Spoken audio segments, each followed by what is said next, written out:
Hello and welcome to this evening's Stronger Network 2022 session. I'm going to open with a question. Did you know that the number of UK users of the short form video app TikTok is forecast to grow to 14.8 million in 2022? This creates a huge opportunity to connect with new audiences, and I'm super excited to be joined by a wonderful panel, each of whom are doing incredible things on and off TikTok. And during today's session, we'll be sharing their experiences to equip and encourage you in your digital endeavors in the year ahead. We're going to hear from each of the panel members for approximately 9 minutes, and I'll let each of them introduce themselves in a little bit more detail as we go. But let's get them up on the screen, and as they're appearing, I'll carry on with the intro. So on the panel tonight, we have Anne from Christchurch, Westham. We have Joseph the Dreamer. We have Miss Clare Hoops. And we have Steve, just a regular guy. So handles for all panel members are available in the event description. And I'm going to turn to each of them individually tonight to bring their contributions and reflections to their experience on TikTok. So to kick us off, I wanted just to offer one reflection, and that is that TikTok is a platform where people are asking both the big and the small questions in life. And the challenge is for you and I is to be really clear in our own minds in the role that we've got in helping our audiences answer and engage in those questions. For me personally, this has meant encouraging others in their health and fitness journeys. However, that answer looks a little bit different for us all. So whether you're joining the panel discussion tonight as a seasoned TikToker, or it's your first step into thinking about stepping out maybe as an individual, a business, or as a community group, and how you might engage in TikTok in the future, grab yourself a pen and paper. There's going to be loads of takeaways from today's session. So I'm going to hand over to the first panel member, Anne, in just a moment. But before I do, whilst we've got loads we want to cover and we want to get across tonight, we're really keen to hear from you. So if you do have any questions or anything we say sparks a thought, do drop that in the comments, and we'll look to come back on those. I'll be back at the end of the session to wrap things up. And for now, Anne, over to you. Thank you. Good evening. It's lovely to be here. It's really quite exciting. I'm looking at the other panelists thinking, oh my goodness, I'm so excited to meet the other panelists because I know you guys from watching you on TikTok. So I feel like you're all my friends. I know, Claire, I've met you in person, but it's really exciting to be here. My journey with social media began as absolutely nothing to do with my church ministry. I became heavily involved in social media because of my children. I believe that we cannot and maybe should not stop our children engaging with social media. After all, this is the future of our society. The problem is that I don't always like what I see on social media, and I want to keep my kids safe. So I decided when they were quite young that whatever platform they're on, I'm going to be on as well. This means I've had to teach myself lots of different social media platforms and how to use them all, but it's been quite interesting. So when my kids got old enough to download TikTok, of course, I also downloaded it and signed up for an account. Towards the middle of 2019, I also realised that this would be a great way of connecting with our own teenagers and young adults who were attending our church, especially as we weren't really doing anything for them at that point. So initially we were just messing around. We'd only post an odd thing here or there, and I had 7 followers, and 2 of those 7 followers were my kids. And then one day I posted this video. So this is the very first video that we posted.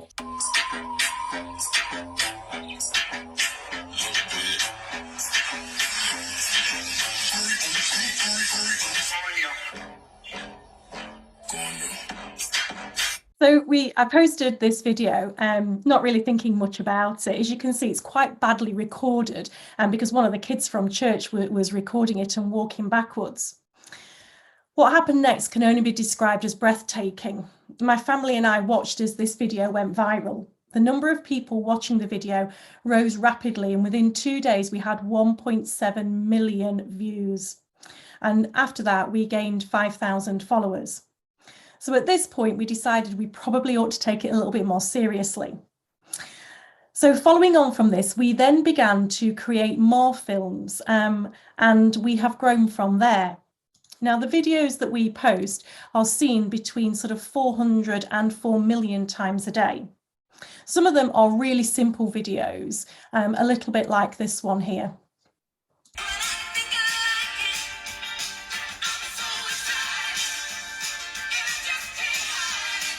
Now, so that's not particularly an overly Christian video. It's basically a vicar in a church, somebody who's overly Christian, dancing to a TikTok theme.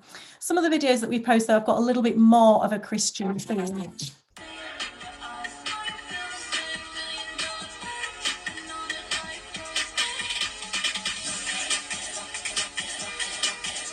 As you can see, that one's got a little bit more of a Christian theme behind it, but they don't really get an awful lot more complicated than that. Some of the videos that we do, I'll take a trend that is trending on TikTok or a sound that's trending, and then I put a Christian spin onto it, a little bit like this one. I had so many cute outfits planned for this year that I couldn't wear, so I just wanted to show you. See this? I love it. I couldn't wear it. Love it. Couldn't wear it. Then there's this. Love it. Couldn't wear it. Love it. Couldn't wear it. And this was supposed to be my cute costume, but no. Wait. The videos that we tend to put up are not very deep videos. They tend to be a really high level. God loves you, God cares for you. We don't tend to get into any deeper theological debate than that, although some contributors do, and that's good. I have to say, we have not always got it right. We have absolutely made some mistakes along the way.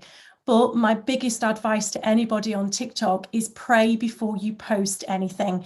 So after we make videos, I always pray for them before I put them up. And I'm actually not afraid to take a video down if I find that a video causes offense to people. However, the majority of the comments that we get are overwhelmingly positive. We do get some negative comments. I'm often called a heretic and a false preacher, and I take that in my stride.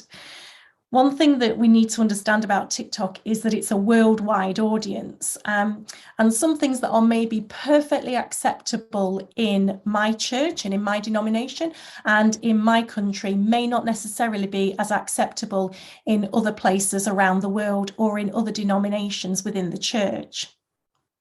But I guess what we have to remember is that when we stand up and we preach about our beliefs, we will be attacked, and we have to be ready for that. I always remember that at Pentecost, St. Peter, filled with the Holy Spirit, went out and preached in different languages, and the crowd called him a drunk. One of the greatest encouragements for us, though, is the number of people who ask about faith and how to become a Christian.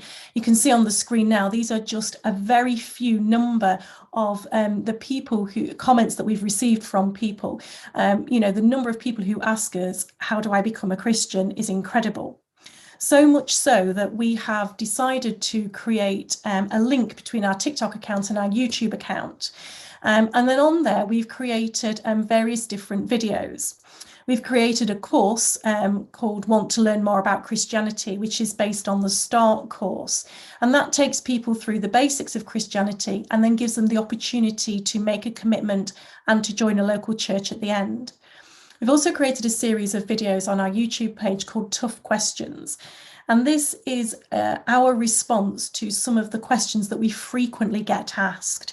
Things like forgiveness, why does God allow suffering, abortion, is Hitler in heaven? Questions that I frequently get asked, that you can't answer on TikTok, so I just link them straight into our YouTube. One of the other great things about our TikTok page is that it's grown too big for me to effectively manage on my own. So we have now a group of people who come on as admins who monitor the comments for us and monitor what's happening on our TikTok account. We've also created a group of TikTok prayers. Now, these are people who actually, all bar one, had never even really heard of TikTok before. And we set them up with a TikTok account, and every day or every other day, they jump on and they go and watch the videos that Christchurch has posted. They go through the comments and they pray for the people. Some people ask for prayer, so they pray specifically. Other people maybe haven't left a very nice comment, so they pray for them. And they also pray for people who are clearly struggling on the TikTok. The interesting thing about this is that I've now got a group of retired ladies who are my TikTok prayers, who all of a sudden have become really cool to their grandchildren and their great-grandchildren, because all of a sudden they're now on TikTok and they know about all the latest trends. So, you know, their great-grandma's become the coolest person in the world. But other than that, this has been a really good experience for us overall, and it's certainly been worthwhile us doing. So thank you very much for listening to me today. I believe I've got to hand over to Joseph now. So thank you very much. Hello, 1, 2 testing. It's Joseph. Hi, everybody. I'm glad that you can hear me and see me. And how fun is this? We've got my blue background. Took me ages to set it up. My name is Joseph the Dreamer, or rather, that's what most people know me as. So I just roll with that. And to sort of give you how I got to this point where I am right now. I was a dancer about 10 years ago. So dancing was a thing that I did, and I thought that was going to be potentially a career path for me. And when dancing took me onto a movie set, I realized, oh, wait, I think I actually want to be a filmmaker. I think it's the storytelling element that I am just most excited about and probably best at as well. And so I did sort of film and video and media for a bit. And then my pastor asked me to come alongside him for a season. And so I was an assistant pastor for a few years in London. And then I stepped away from that to go back into being creative. And I do a lot of sort of script writing. I do a little bit of choreography. I help other people make TikToks. And I'm also a bit of a social media consultant. And I also have my own little business, which I run as well in the day. And so I got a few things going on, you know. And my TikTok journey began because the week that we all went into lockdown for the first time, I lost all of my video work. A lot of what I did was based on the events industry and also a lot of churches and charities and festivals and that sort of thing. And everything went dead. And so that week I downloaded TikTok. I think a lot of people did that week because I had the time. And I made a few videos quite quickly. Actually, I remember my first week on there, I was like, wow, I'm a filmmaker. I could probably definitely do this. And so I actually took inspiration from my favorite Bible stories and gave them a little dance twist because I am a script writer as well and a dancer. So I just combined those elements and got some sort of very short, very quick, very simple and very silly dance Bible stories out onto TikTok. And very quickly, they all got lots and lots of views, and it was all just came in thick and fast. And I got signed to an agency and I began taking on brand deals and doing sponsored videos as well. And it all came thick and fast, and maybe a bit too thick and fast, to be honest, because I quite quickly realized that, okay, this is not actually why I started it. It was kind of random. I'm a bit busy doing other things as well. I've got my own business. I'm also a dad of 2 beautiful babies who I'd much rather hang out with on the weekend than make TikToks.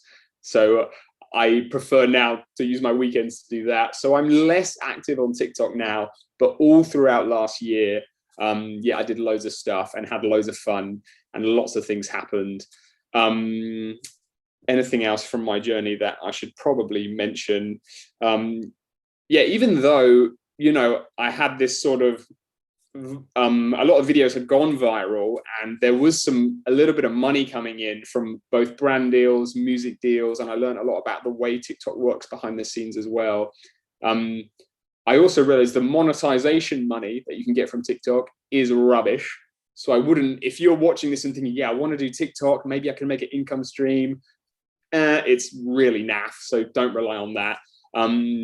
But these sort of song deals were very good, and the money was good. And also, they were very inconsistent and unreliable and last minute. And so for someone who, you know, does have a busy business they're trying to run and 2 small kids at home, I can't suddenly drop everything and make this for you and get it out that same day. I'm sorry, I have other priorities. So it didn't really fit with my lifestyle either. And also, I think if you are really passionate about something, you do make it happen. And I was obviously like, I'm not passionate about making videos for other people. Like, I want to do my thing. I'm not that bothered, obviously. So that sort of brings me up to here, where I'm just hanging out with you guys and my best friend Claire. So that's great to see her again. We've been friends for a while, and we always banter about what's going on social media, and we've learned from each other as well. So she's a friend of mine. I would say off the back of that I found the YouTube money to be way better and way more justifiable, and that would be something that I could see why people can make careers out of it. I also do a little bit of that, and I actually did that long before doing TikTok, and TikTok is a whole different beast. It's not Facebook, it's not YouTube, it's not Instagram. TikTok is a whole separate thing. So don't think you can just take your content and then just post it on there, because nothing will happen and there'll be big fat zeros everywhere. So if you're already busy doing that sort of thing, then just think twice. I've written down 3 quick points that I wanted to tell everyone, and maybe this will help you, I don't know. The first thing I've learned, that if you target an audience, then you'll only reach that audience, or maybe even just 20% of that audience. So by that, I mean, if you are, say, on Instagram and you make a little video or post a little photo for your church, then maybe your church will see it, or maybe 20% of your church will see it. And it's a more sort of internal, and there's a limit to how many people are going to see that. And so when I joined on TikTok, I already knew that there was a prophecy on my life that I was going to make videos that millions of people would see. I didn't realize that TikTok would be that way, would be the means to that. And I knew that I want to create something that would be possible for millions of people to see. So I'm going to dream big. Joseph the Dreamer, see what I did there? I'm going to dream big for that big audience, and I'm going to make something that millions of people could see. And here's a quick tip: if you're making Christian content on TikTok, is that there is a massive American and Brazilian, which is Portuguese speaking, audience on there who love Jesus and are way more passionate about it than maybe the British Christian community are. And so I would say make content that both the Americans and Brazilians or South Americans can understand as well, because it will travel so much quicker, and make it so much more accessible. And I've tried to do that. I've even sometimes put subtitles or, little captions that are both British and Portuguese, if it helps. So that's a top tip that's really helped me to engage with them. And TikTok, that is the beauty of it, is that it is a worldwide audience, which Anne actually already said, so that's great. It's not like Facebook, where they're trying to get you to think local. It's not like Instagram, where they're getting you trying to think your niche. Literally, TikTok is, we just shove a video down in front of the whole wide world and see what happens. So that's why it's a different beast. So that's one thing about audience. The other thing about audience is, anywhere on social media, if you're trying to grow and trying to grow fast, I would say that your audience is not your friends and family. Okay, so or your church. I think I see Christians do it all the time. They make content and they're just in jokes. Like, I don't get your jokes. Like, you and your best mate know that joke, or you and that person in your church, you're joking about them and you're showing me a picture. I don't know who they are. So think, wait, how internal is this? Or how can I make this so that thousands, hundreds of thousands, or potentially millions of people can see it? So be careful of the in-jokes. And another thing I wanted to say, finally, is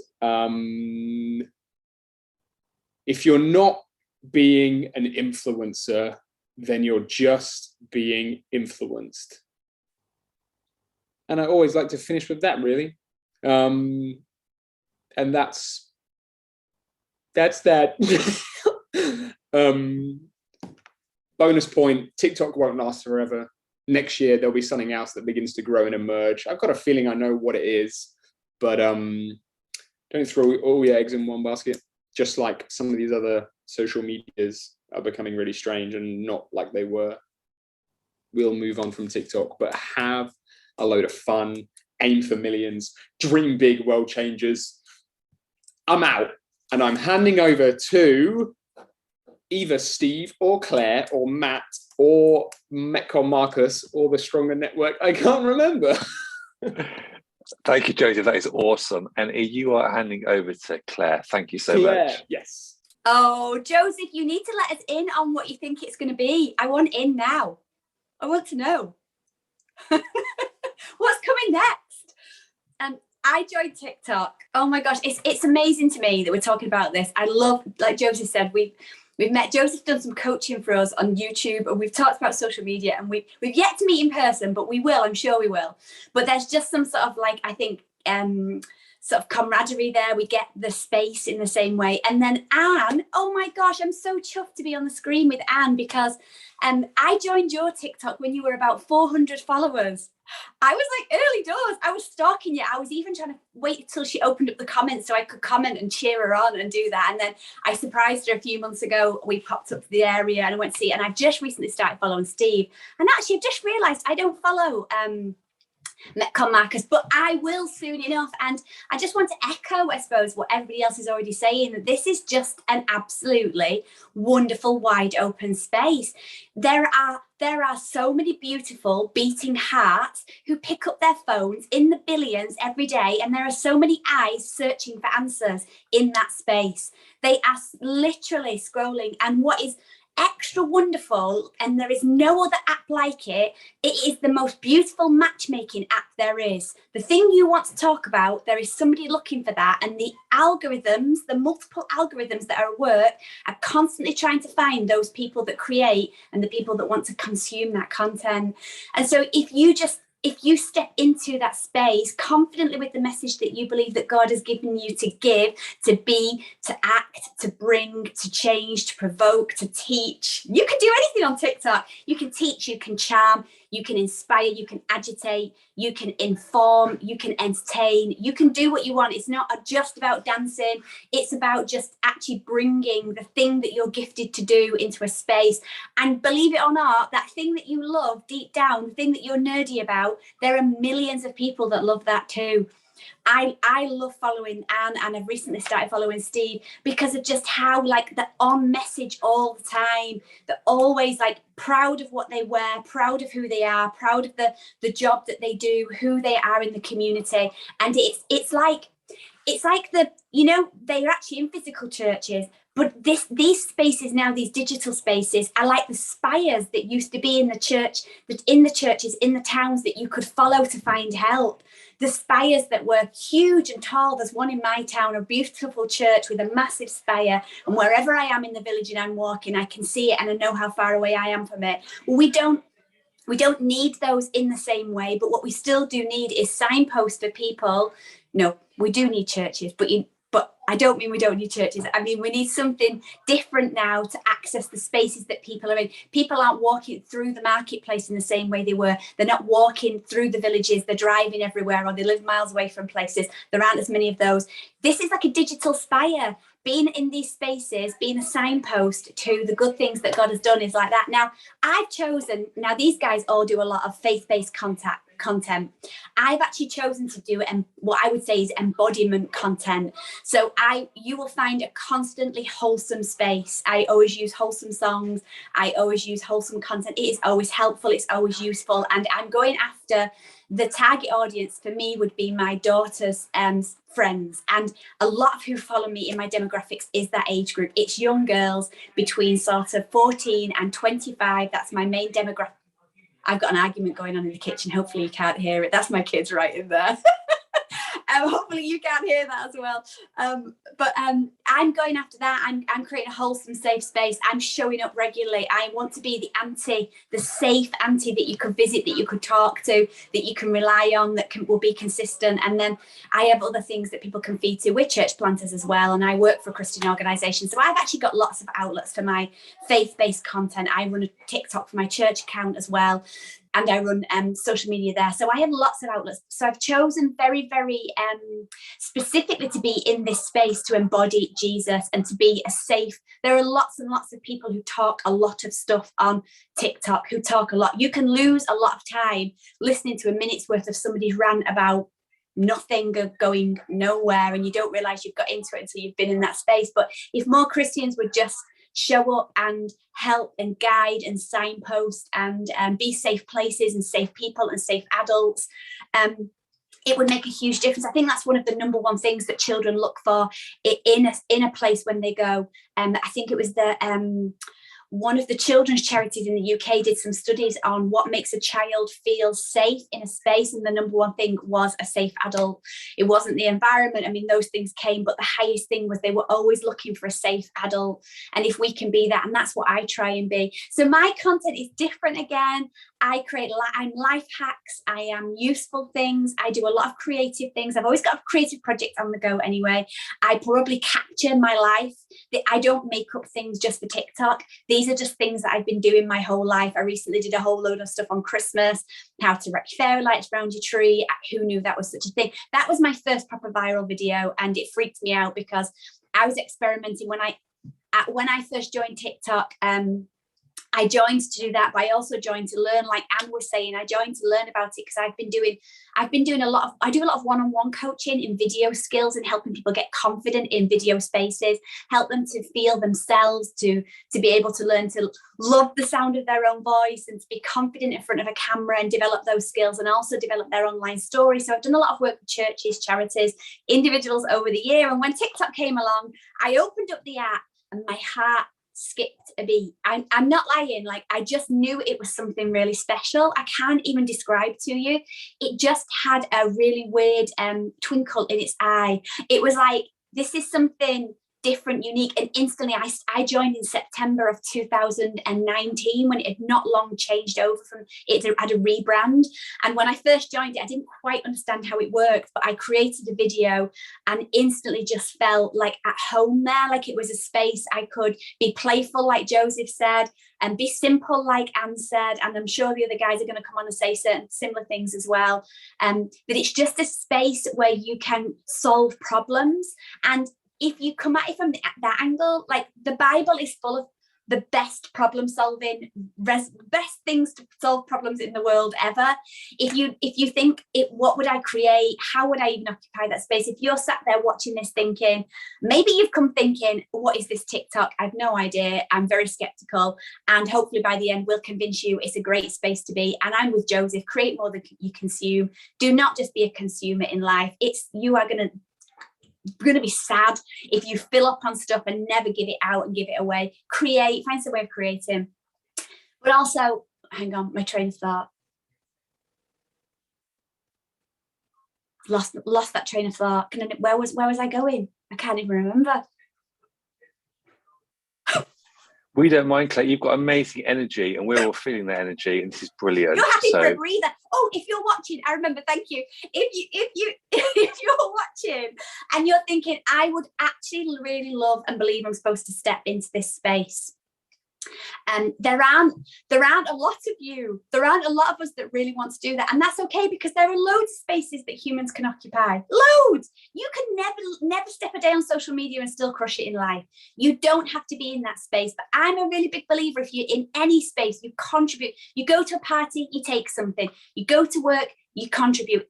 Relationships are reciprocal. Our relationships with our Father in heaven is reciprocal. It's not one-sided. It's not something you do. So wherever there are people, never assume that it's okay to just literally put money in a slot and pull the button and hope that you're going to get winnings out. You must find some way as well of making it reciprocal. And if you don't feel like you can show up and create content, why don't you find some people like Anne or like Steve or like Joseph or other people and just spend your time encouraging, cheering them on, being in that space. I have a number of people that I follow that are not like me, that are people that are just trying to step out into the world, and I consciously spend time encouraging them.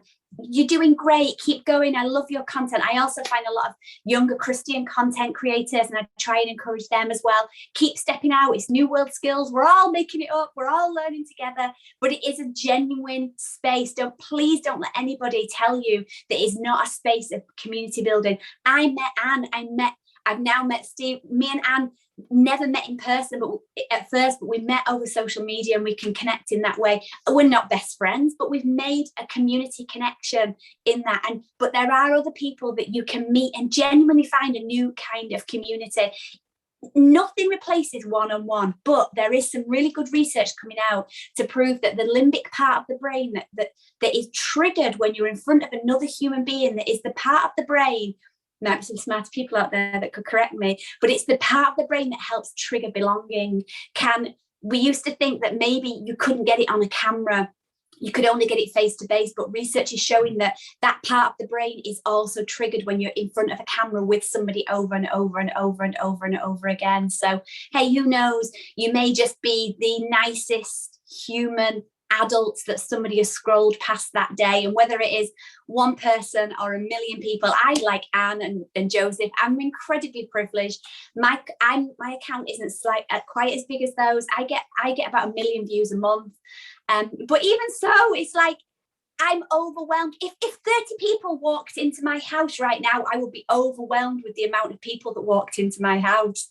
Never be disappointed with the amount of views or the amount of people that see things. It is a real life, beating heart, beautiful eyes that are looking for answers and looking for something wholesome, and we have an opportunity to give it to them. So I'm going to pass on to Steve, because I can't wait to hear what Steve's got to say about TikTok.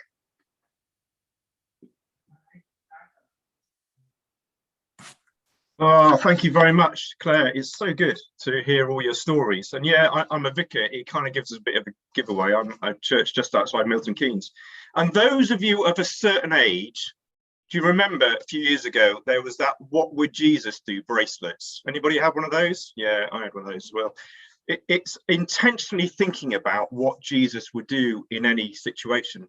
So at the beginning of lockdown, I created my own version.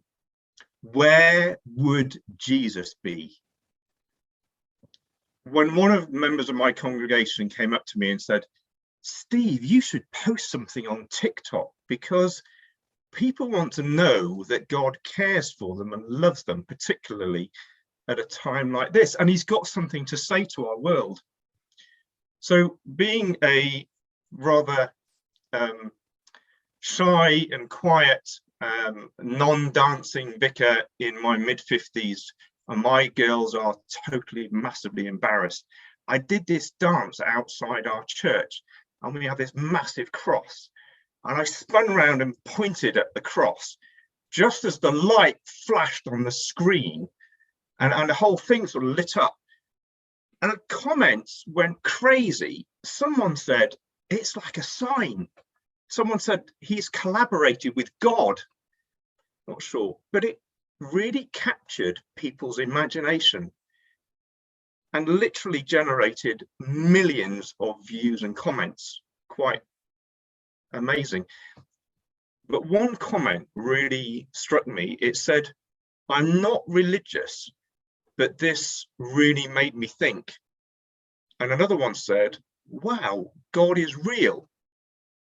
And I was like, this is a video of a, and you think in less than 1 minute, something happening resonated and connected with someone.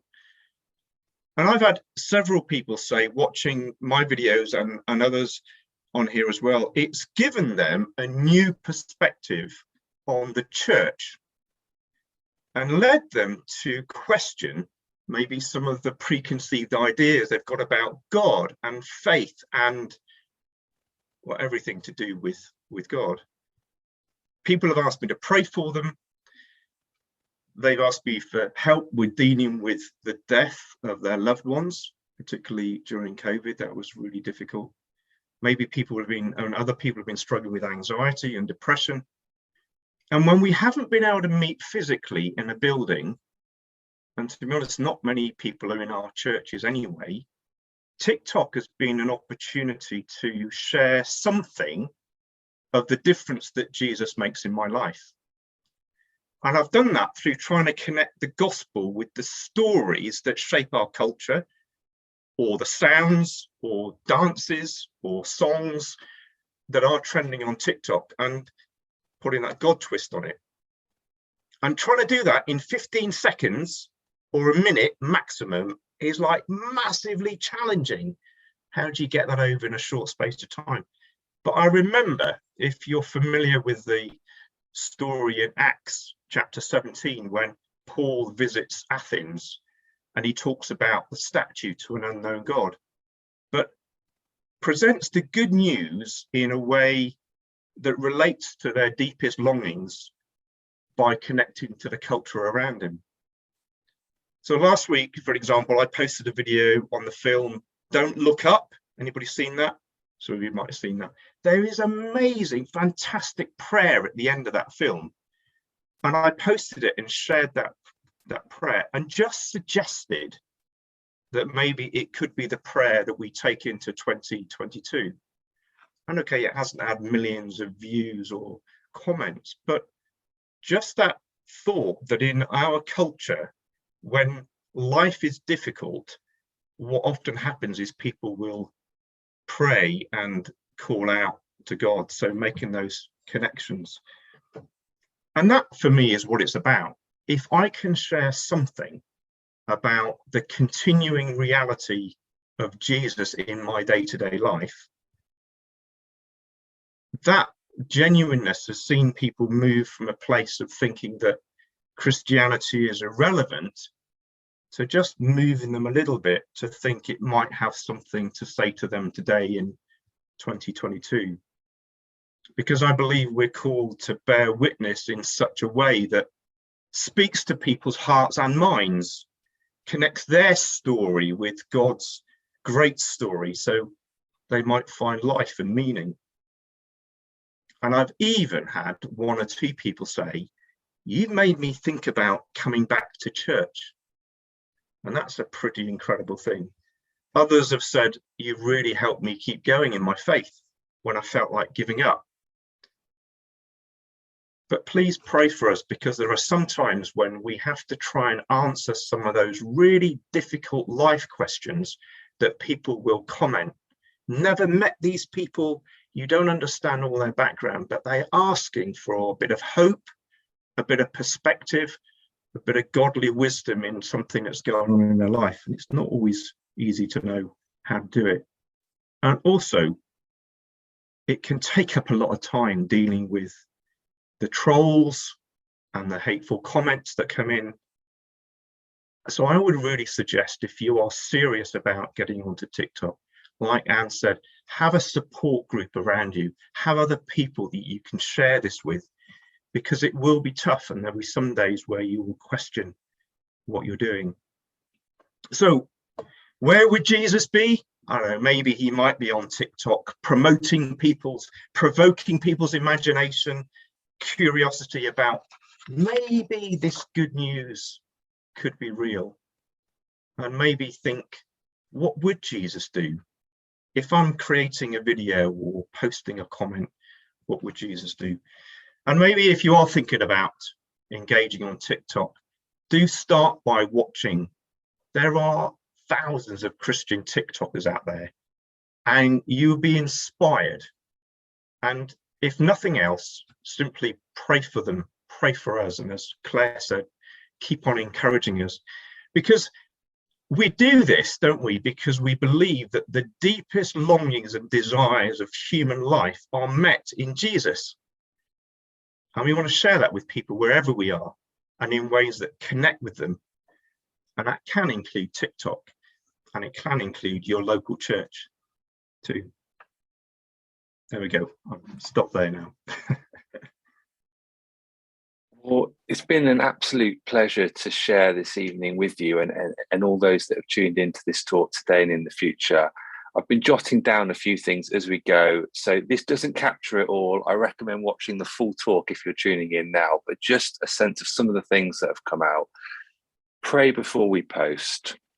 Let's dream big. It's global and it's local. There's an audience out there waiting for your gifting.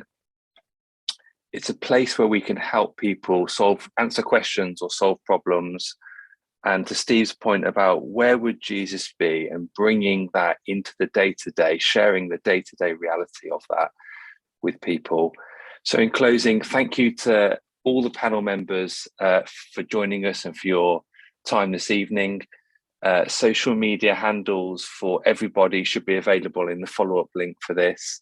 And yeah, really be encouraged in stepping out in your digital journey for the rest of 2022.